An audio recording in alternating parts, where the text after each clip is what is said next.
болмай жатыр. Маевский, Жакко Томашевич, Шимолевич, Доран Ротариуге қарай пас. Бірақ еркін көсілуге мүмкіндік бермей жатыр әзірге Далот. Шамко тамашаға өз қапталында өте әдемі өнер көрсетуде. Бір-екі рет қана бір пас өтіп кетті. Алайда Далоттың немесе бұл қапталда.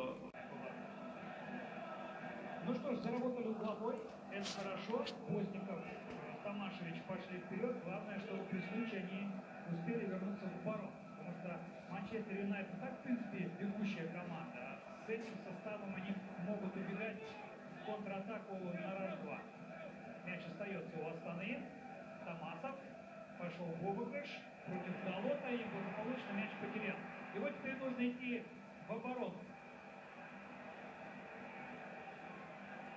Но, к счастью, успели вернуться, и Шамко прервал передачу на Маркуса Рашфорда. И тут же пас вперед. Неплохо, нужно включить скорость, и нет. Томасов к этой передаче не успел. Cöbert 80-50 сосын бірінші тайм уже бітейін өтіліп бітеді бір 10-15 минуттан кейін. 40-я минута, 0-0 внутри Манчестер Юнайтед Астана. Манчестер Юнайтед начинает новую атаку. Ассалаумағалейкум. Баршаңызға бүгін футбол жайлы әңгіме кетеді, көресіздер. Манчестер Юнайтед пен Астана өтіп кетті. Әрине жеңілдік, бірақ ол біз үшін үлкен тәжірибе болды. Англияға барып, ол Қазақстанның тарихта болмаған, мысалы Қазақстанның егемендік алғаннан бері ол біздің футболымыз көтеріліп жатыр деген, жақсы нәтиже беріп жатыр деген айтады. Мен бүгін сөйлеуді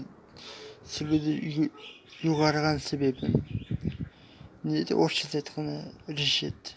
Шешім қабылдаған себебім бүгінде Лига Европа болады. Бүгінде біздің Партизан деген клубпен ойнайды. Одан басқа мысалы бұл видеоны кім қашан көреді, оны бір Аллах біледі. Например, да? Кто знает, кто не знает это видео, когда увидит. Мысалы, сосын қолданыңыздар, поддержка беріңіздер. Мысалы, мен қазір сіздерге шығады. Сульшер не айтқаннан, Сульшер не айтқаны, мысалы, Астананың қай құраммен шыққанына, Манчестер Юнайтед әлі Партизанмен қай құраммен шығатынын олар шыққан жоқ.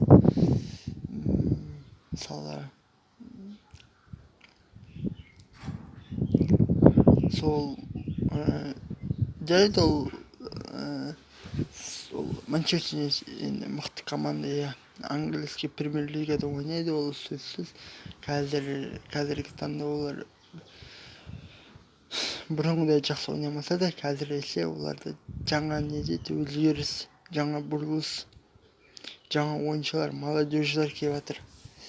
Ол біреулер тоқырау дейді, тоқырау емес, ол не дейді, прогресс, перезагрузка, өзін қайтып жаңғырту, тарихқа жаңа немен кіру, молодежьмен кіру деген сондай немен айта аламыз. Перестроение дейді, өзгеріс, құрамға өзгеріс кіреді. Мысалы, бұрындары Бекхэмге ұқсаған жас жеткіншектер шығады әлі. Солай біздің Астанадан да жастар шығады. Өзі біздің Қазақстан еліндегі, мысалы, Астана болсын, Қайрат болсын, мысалы, Ордабасы болсын, Тараз болсын, олардан молодежьдер шығып жатыр. Сондай сияқты ояқта да бір мықты команда мойындауға болады. Астана сондай бір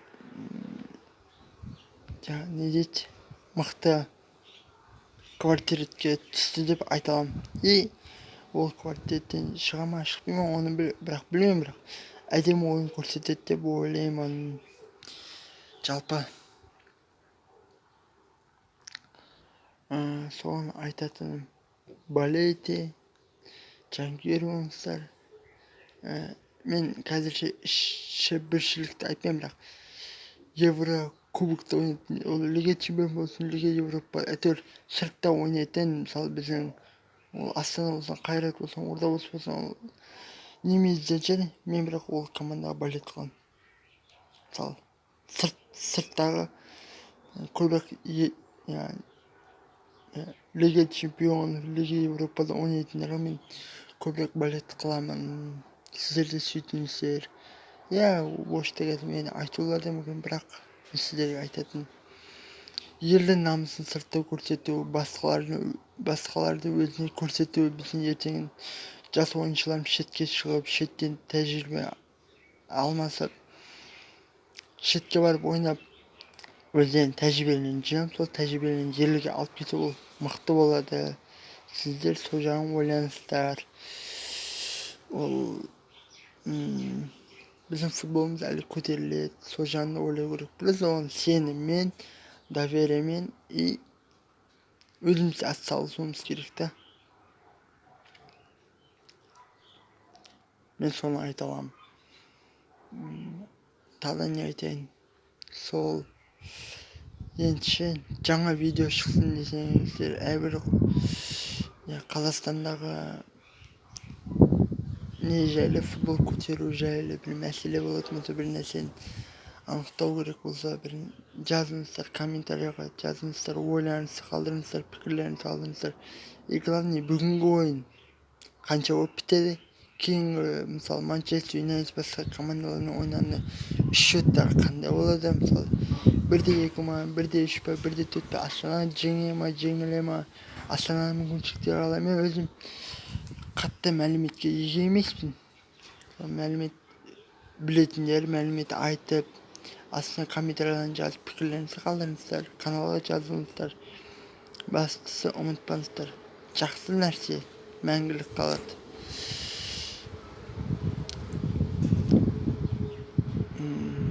Спорт көтеру, ол бір футболшылар емес, бір әншілер емес, бір футбол федерациясы емес, ол қарапайым халықтың үлесін қоса білу керек деп өзім солай санаймын.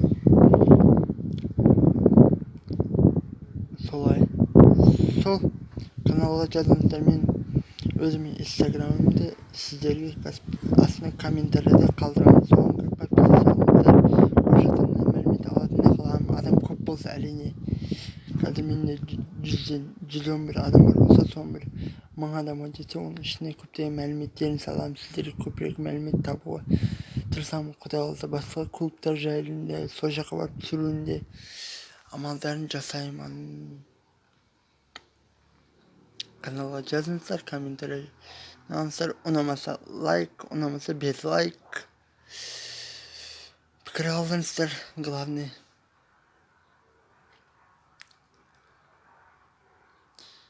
Бастысы Қазақстан футбол көтеруге атсалысайық.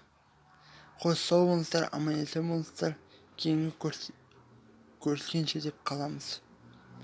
Жақсы, аман болыңыздар.